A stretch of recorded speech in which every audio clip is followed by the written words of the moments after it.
For this deck spotlight, I'm going to be sharing with you the most recent version of mid-range Dagoth that I've been playing. Now, right out of the gate, I want to address the elephant, and that is, I know it's pronounced Dagoth, but I'm going to say Dagoth because I say Quasadilla and Fajita and everything else kind of wrong, kind of on purpose, so you're going to have to accept that it's Dagoth for the rest of the video. Now, I've been playing versions of this for months. Even before Isle of Madness, I was playing a lot of this particular list. Maybe not this exact list, but essentially I think that Dagoth has one of the best packages in the game for running mid-range. And when you're attacking the ladder at any given moment, there's a lot of pieces that you can sub in and sub out based on what you're playing against. For example, in this list, I know I'm including Blood Dragon and Daggerfall Mage and one copy of Aspect of Hercene, things like that. There are times when these come out, believe it or not. These are not as mandatory as they look, but that's also, I think, the brilliance of Dagoth, is that it can be flexible. For example, there are plenty of times where actually Mage comes out and I run something like the Smuggler, because I'm also running 3 Shadow Shifts, and sometimes the movement package just ends up being more impactful, or sometimes I'm trying to fit in more Shackle, more Drain, things like that if I'm running into more aggressive opponents. But this list, this incarnation, is the most middle of the road, if you will, versions that I run. And so I felt like this was a great one to share because it is very middle of the road. And then, as I said, you can sub things in or out as necessary. But if I was going to go with like a baseline, this is what I would start with package. I think that this is the best place. And it's what I've been playing lately. So before I was running Steel Scimitar, I've switched this to Cloak and Dagger. This is a proactive deck, but it's not really what I would consider to be a true aggro deck. And so I value the flexibility significantly higher on Cloak and Dagger than I do just the straight stats on Scimitar. And it also gives me more cards that I can pick and choose from to pitch to Corner Club Gambler outside of just Crown Quartermaster's Dagger and so on and so forth. So I am running Cloak and Dagger now. We have Crown Quartermaster, Rapid Shot, and Shadow Shifter here, both for cycle and utility, believe it or not. Rapid Shot is slightly questionable. This could very easily become something like Mudcrab Merchant if you want to be more aggressive and then still have a 1-drop that has value late game. I would be entirely fine with that. I've been running Rapid Shot still right now in the current meta because I'm seeing a lot of Sorcerer, and it's a great cheap way to just get rid of a ward and then take a value trade. Awakened Dreamer is a really powerful 2-drop in this list. Luzra has been added because there's a healthy number of cards that cost 6 or more in the deck, and it's still a 2/3 body for 2. It's also blue, which does help with the Oathman trigger. We have Mournhold Trader, Satanine Courier. If you know me, you know I love my Satanine. Harpy, Wardcrafter, so pretty standard 2-drops here. Then we have Gambler, because the deck wants card draw. It's a mid-range deck, but it also still wants to continue going, which is the same reason why this version has Daggerfall. Again, Daggerfall does sometimes get cut, but if I'm going middle of the road, which I'm trying to for this particular spotlight, I think it's worth including because the tome value is nice. Oathman is great. Very often this is still just a 3-cost 4/4, but that's good enough. But we do have the Oathman with a potential high roll into a 5/5. Similarly, I'm running Doomfang, and honestly, I'm happy with any of the triggers. A 5/3 body is typically great. Getting a 3/3 ward is great. Lethal, in my opinion, is actually the low roll, but sometimes it worked out for you. This current version is running Withered Hand. Again, maybe because of the Withered Hand inclusion, you don't want to run as many actions, so Shadow Shift and Rapid Shot you might want to consider taking out. But they haven't been that problem for me as of yet, and the only other actions are on the top end, at which point Withered Hand is either likely not going to be relevant or has probably been removed at that point. You will sometimes trip over this into a Lightning Bolt, but it's pretty rare. I'm running Earthbound Spinner because I think the silence is important, and I don't like the Sharpshooter because we don't have enough quality ways to guarantee that we are triggering the plot, so I would rather just take the guaranteed silence. Also, when you're looking at the curve, I think it just fits better at 4. And then lightning bolt, because, you know, it is what it is. I'm running 3 battle maces. This is largely just because of the size of the deck, and I want to make sure that I get 1 to work with. I also value a lot of reach, and I value, again, ways to reward Daggerfall Mage, pun intended, things like that. Battle Mace is also nice in this because this list runs Mighty Conjuring at the top end, and it's a very great way to make sure you have something at 5 attack or higher. Same thing can be said of the weapons from some of the other creatures. Blood Dragon, because I'm going middle of the road, is here, but this is something that I do often cut, again, to make room for some other utility cards. This has been Leaf Lurker in certain metas, and this has been even like another 4-cost card. This has been Ash Berserker at times. It kind of varies. I think Brynjolf is great because it's just more drain, along with the Queen in the hand. It gives you a good tool set for potentially dealing with aggressive decks. Cliff Racer, because it's just very, very good. Cradle Crush. This card is amazing in the current meta, in my opinion, and I am very happy to be running 3 of them. Currently running 2 Belligerent Giants just because it's a big tempo swing and it's also a bit of support removal. You don't run into a lot of it, but having it there is kind of nice. Merrick is better than you would think in a list like this. We have a lot of either cheap creatures like Crown Quartermaster that this helps you get value out of later, or even things like Satanine, where if you give the Steel Sword to something else but you have the 0/1 body left behind, Merrick can help you get extra value out of that. 3 Mighty Conjurings, because we just have a plethora of ways to have 5 attack or more. And then Unkano, Aspect, and Tazcad is kind of like your top-end finishers. So, again, this is the list. This is not what I would consider to be the law, if you will, as far as the list goes. You can feel free to sub things in and out. But this is the version that I run middle of the road for the ladder as is right now, so I thought I would share it. And with that in mind, we're going to go play some games so you can see the deck in action, kind of get a feel for it. All right, so this is going to be potentially 0 fun. Being that we're a mid-range list, the decks that we like to see the least are Tribunal or other decks with lots of hard removal. The entire basis of our deck is like resilient, big, meaty threats that we slowly overpower with. And all of the hard removal that Tribunal has is basically just direct answers. Now, we did top deck Withered Hand Cultist. That's massive. Absolutely massive. If we do win, it'll be on the back of this, being able to protect our threats. So it's a very important pickup. Gambler is nice, but Withered Hand is more important because with them on the ring, they're entering Lightning Bolt or Edict of Azura territory. So we may develop this on the following turn.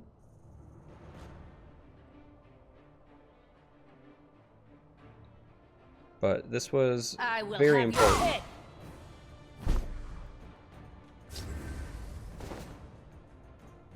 So we're gonna take this.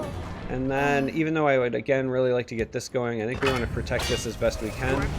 So we're going to get in there like that, and then hope for no prophecies, which we did not trigger. So now they're still, even with the ring, 1 Magicka away from even Edict of Azura. And I had a feeling that that was kind of what they were looking to do, is some sort of 2 damage, because otherwise it didn't make sense to do that to the cultist. So we're going to do this, and again, hope for no prophecy. Now, they're hitting the point where if they have Edict of Azura, for example, they can ring into that, but that's their entire turn, and then we get the benefit of continuing to pressure. So at this point, the Withered Hand Cultist has already done its job in this matchup. And with them still not having an answer for it, that might just even be game. A dark omen for you. We can Daggerfall over here and Corner Club over here, and that should be it. Even if they have a cast into time or something like that for the Withered Hand Cultist at this point off of the ring, the rest of our board threatens lethal. If they can't deal with both this and this, yeah. So there you have it. That is pretty straightforward.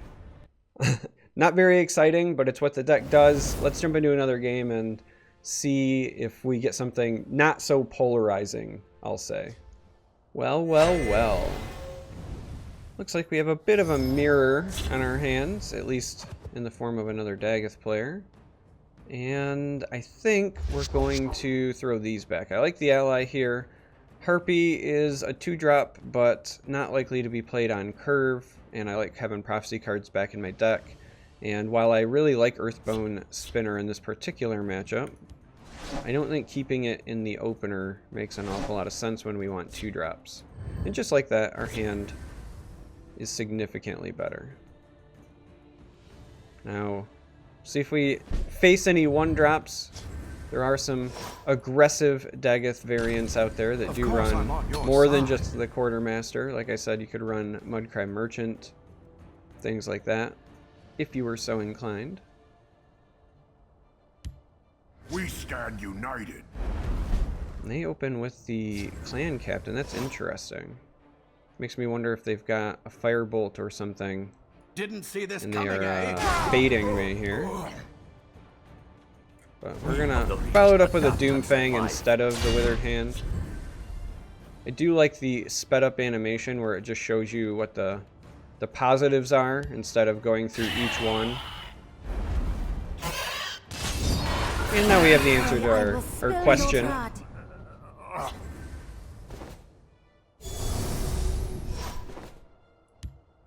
We must remain steadfast.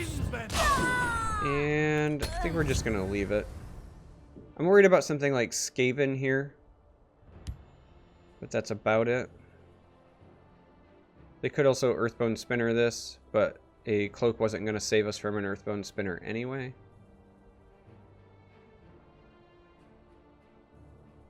I guess technically it would have. I guess technically it would have. Because of the way healing and items and so forth work. And unfortunately for us, we don't have any ways to develop the board right now because the rest of our hand is rather top-endy, and on top of not having any good ways to continue developing our board, we have to break a rune because it's exactly 7 damage. Talking mud crab. So our opponent does run Mouth paws. Mudcrab Merchant. Now if we get to the late game, we've got some powerhouse cards for the late game, but we do in fact have to make it to the late game. Alright, so they're packing a lot of silence in their list. The day is mine. They've used 2 of them, so we can maybe get away with some of this over here. Book from here. You go through me. Care to make a I'm actually going to pitch the dagger here. And then because I've used 2 silence cards, I'm most worried about Lightning Bolt in this scenario, so I'm going to cloak this. Now there is a chance that they could just still hit me with the silence, but it's interesting because this paired with this means this can jump up large enough to trade. Oh my gosh, they had 3, count them, 3 silences, and that is likely going to be game. Because that is an insane amount of silence. They missed their shot. Please excuse Kashi. Yeah, and they know it. They understand. So we're going to take the Pope my rules and develop a hand and see if they have a 4th silence, or whether or not we can start generating pressure. With the way this game is going, it wouldn't shock me if they've got Belligerent Giant or something equally as offensive on 7. Because that is an awful lot of silence that they have levied in my direction. Now, if they want to trade with this, they have to use this or buff this, so there's got to be like some sort of resources invested, and I don't think they're going to want to break a rune for just 1 damage, so We have a little bit of that working in our favor. And we are just a couple of turns away from pretty powerful plays on curve. So we have that going for us. The rest of our hand is suspect. And by rest of our hand, I mean there is no rest of our hand. We've spent it all. Because our opponent Have you come to submit or come to die? has done a great job.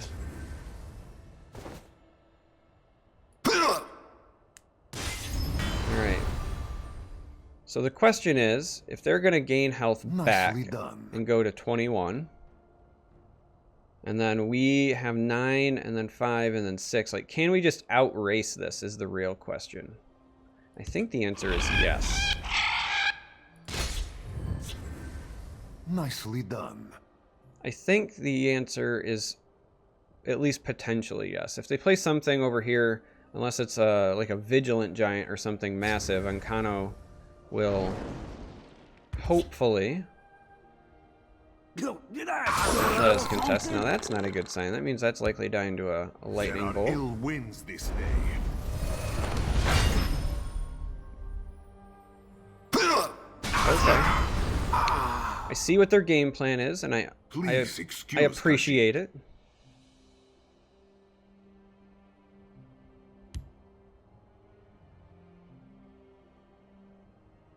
So they're evening up the race, knowing that my Cliff Racer is not large enough.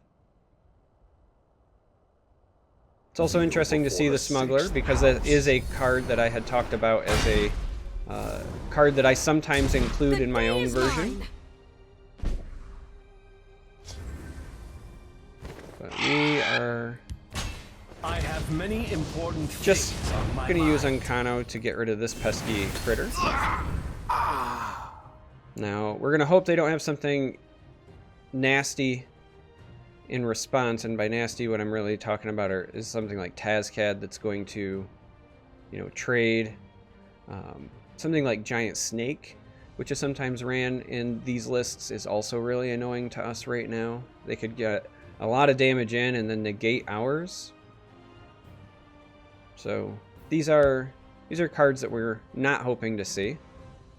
Opponents had an awful lot of like good counters. The bat early on was a bit non-traditional, but good for them anyway. Alright, they're gonna trade the Face Racers. Witness the fury of House Dagoth. Depending on what else they develop, we may or may not use the Giant, since we're now off of lethal. Alright, so they're going with a Harpy, which, with the way their board developed, might as well be Of course, I'm on your a side. Giant Snake. And so I think here we're going to have to go with Belligerent and Crown Quartermaster. We're going to go with the Belligerent here to slow that down. Now they'll still get a 5/5 out of it, but it pulls the most damage off the I keep board. a spare blade in my boot. We're going to go with a Crown Quartermaster over here, but save the dagger. And now we're just hoping that the Belligerent gets to attack, because the Aspect and the dagger would mean skipping the final rune, as long as we get that 7 damage in. There's still an awful lot of cards in our opponent's hand, and even though they've used a lot of silences, we've seen no lightning bolts from them.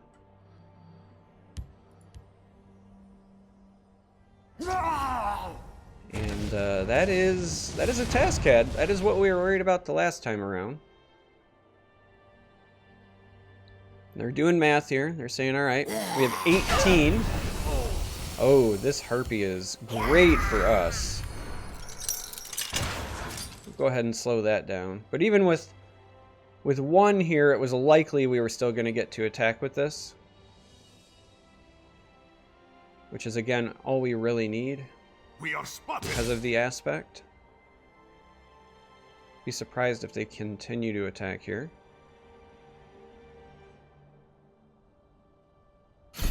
Yeah. It's a good call after hitting the one prophecy. But again, all we needed was Belligerent Giant to connect. And then we can skip the last rune. It has Make been sure an we pick engaging charge. hunt. and go with the dagger. And there you have it. So, good mirror match. They had some great tech cards. In fact, like I said, Dune Smuggler is a card I sometimes include as well, depending on how the ladder is going, because the reality is this list can be kind of a Swiss Army knife. You can put in a little bit of everything. But overall, I think that the core of the list is strong. There's a lot of very, very powerful cards, very, very powerful tools available to this tricolor set at the moment. So anyway, this is my version for now. Thanks for watching if you made it this far, and until next time, may you walk on warm sands.